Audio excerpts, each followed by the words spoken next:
மதிப்பிற்குரிய கழக இளைஞரணி தலைவர் உதயநிதி ஸ்டாலின் அவர்களே,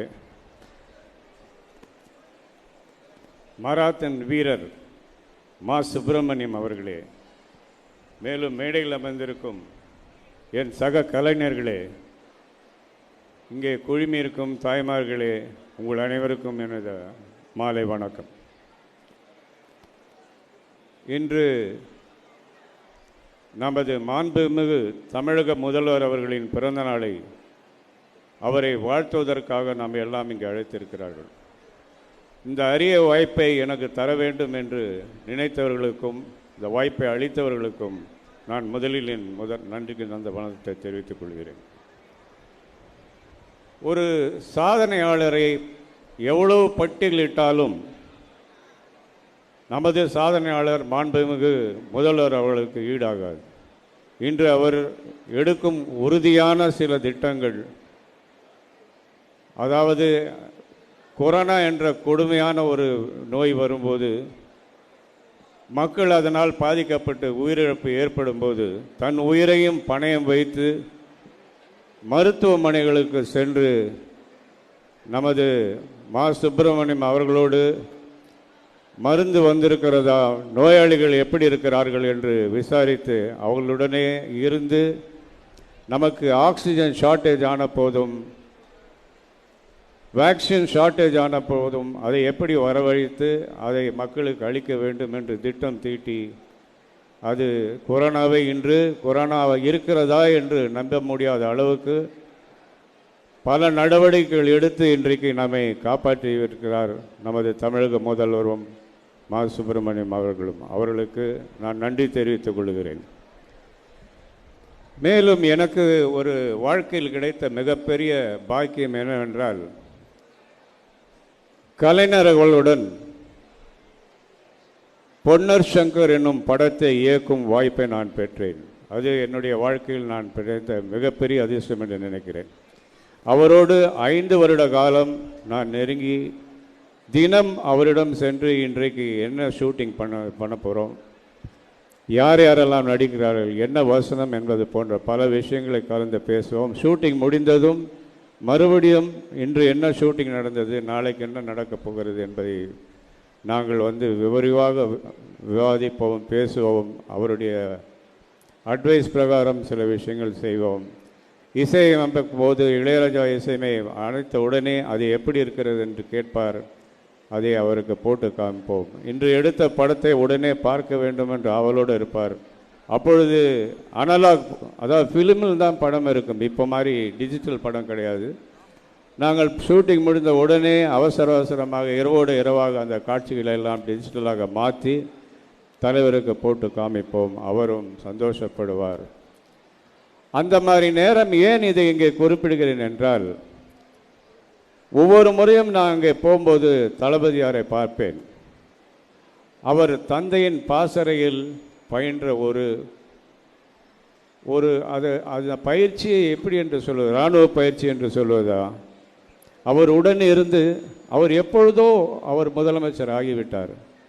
நமது கலைஞர் 5 முறை முதலமைச்சராக இருந்தபோது தன் அருகிலே அவரை வைத்து அரசியல் என்றால் என்ன, ஆளுமை என்ன என்றார் என்பதை தெளிவாக நமது முதலமைச்சர் அவர்களுக்கு புகட்டி இருக்கிறார்கள். அவரும் அருகில் இருந்து அனைத்தையும் பார்த்து இன்றைக்கு தமிழகத்தை இந்தியாவிலே தலைநிமிர்ந்து பார்க்க செய்யும் மாநிலமாக மாற்றிக்கொண்டிருக்கிறார் என்றால் அது நமக்கெல்லாம் பெருமை தரும் ஒரு மிகப்பெரிய விஷயம். இப்பொழுது உக்ரைன் நாட்டிலே கடுமையான போர் நடக்கிறது. தமிழ் மாணவர்கள் அங்கே சிக்கி தவிக்கிறார்கள். அவர்களை எப்படி கொண்டு வருவது என்று மனவேதனையுடன் அந்த அரசாங்கத்தை அணுகி நமது ஆட்களை அனுப்பி அந்த தமிழ் மாணவர்களை பத்திரமாக டெல்லியிலிருந்து சென்னைக்கு கொண்டு வந்து அவர்களையும் போய் அங்கே விமான நிலையத்திலும் மற்ற இடங்களிலும் சந்தித்து ஆறுதல் சொல்லி மேலே படிப்பதற்கு என்ன செய்ய போகிறீர்கள், நானும் பிரதமரிடம் பேசியிருக்கிறேன், உங்களுக்கு ஏதாவது தேவையானால் மேலும் படிப்பதற்கு நான் ஏற்பாடு செய்வேன் என்று உறுதிமொழி அளித்து வந்தார்.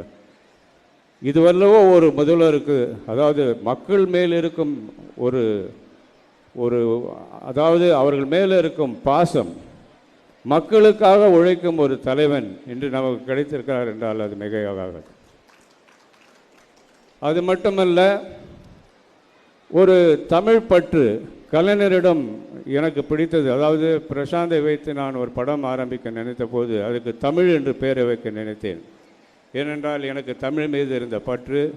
அதை தமிழ் தலைப்பை கலைஞரை எழுத வேண்டும் என்று அவரிடம் சென்று அவர் கையால் தமிழ் என்று எழுதி கொடுத்தது தான் அந்த தலைப்பாக வந்தது. அப்பேற்பட்ட கலைஞர் அங்கே அந்த தமிழ் பற்று இருந்ததால் அவர் தமிழுக்கு கொடுத்த மரியாதை, அவரிடம் இருந்த தமிழாற்றல் எல்லாம் எனக்கும் கொஞ்சம் கிடைத்தது. தமிழ்த்தாய் வாழ்த்து பாடும்போது ஏதோ ஒரு மடாதிபதி எழுந்திருக்காமல் உட்கார்ந்தே இருந்தாராம். அப்போ என்ன மடாதிபதி உட்கார்ந்து இருக்கிறார் என்று கேட்டபோது, ஏன் உட்காரக்கூடாது என்று ஏதாவது சட்டம் இருக்கிறதா என்று யாரோ ஒரு மடையன் கேட்டானாம். ஆமாம், சட்டம் இருக்கிறது என்று 11 மணி நேரத்துக்குள் யாராயிருந்தாலும் தமிழ்த்தாய் பாட்டு பாடும்போது எழுந்து நின்றுதான் ஆக வேண்டும் என்று சட்டம் இயற்றினார் நமது தமிழக தலைவர் மாண்புமிகு முதல்வர் அவர்கள். இதே போல அவருடைய சாகசங்களை, அவர் செய்யும் ஒவ்வொரு மக்கள் மீது அவருக்கு இருக்கும்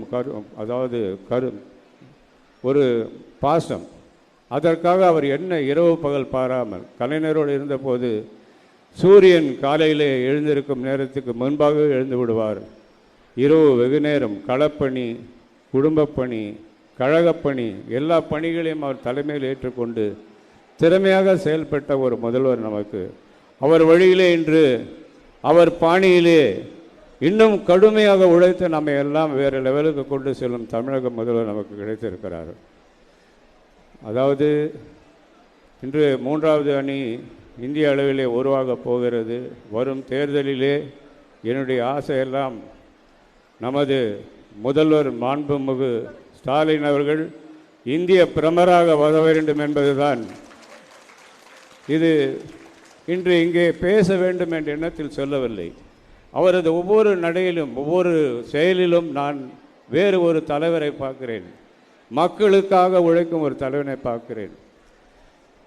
அதே போல அவர் கலைஞர் இறந்தபோது அவர் எவ்வளோ மன வருத்தப்பட்டார் என்பது உங்கள் அனைவருக்கும் தெரியும்.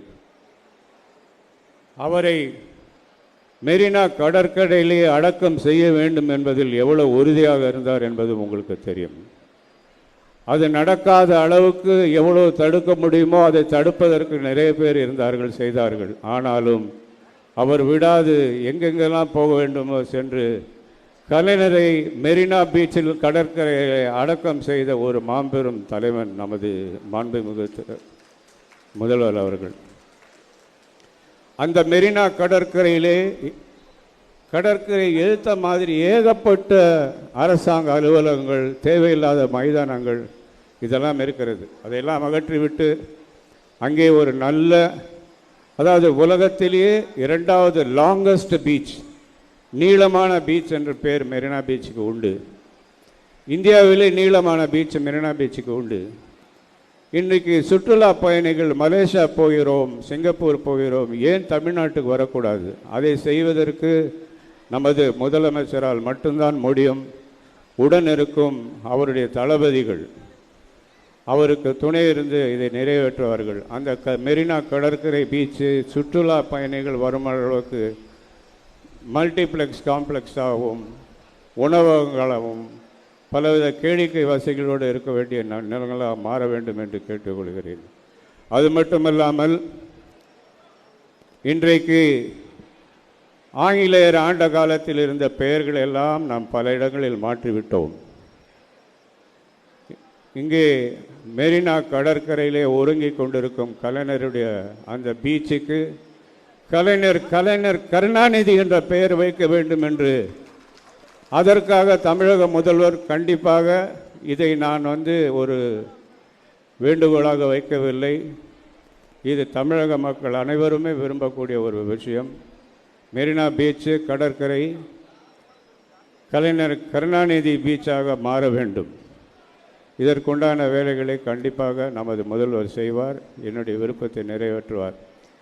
இங்கே என்னை அழைத்து இந்த சந்தர்ப்பத்தை அளித்து உங்களுடன் உரையாட எனக்கு தந்ததுக்கு நன்றி தெரிவித்து விடைபெறுகிறேன். வணக்கம்.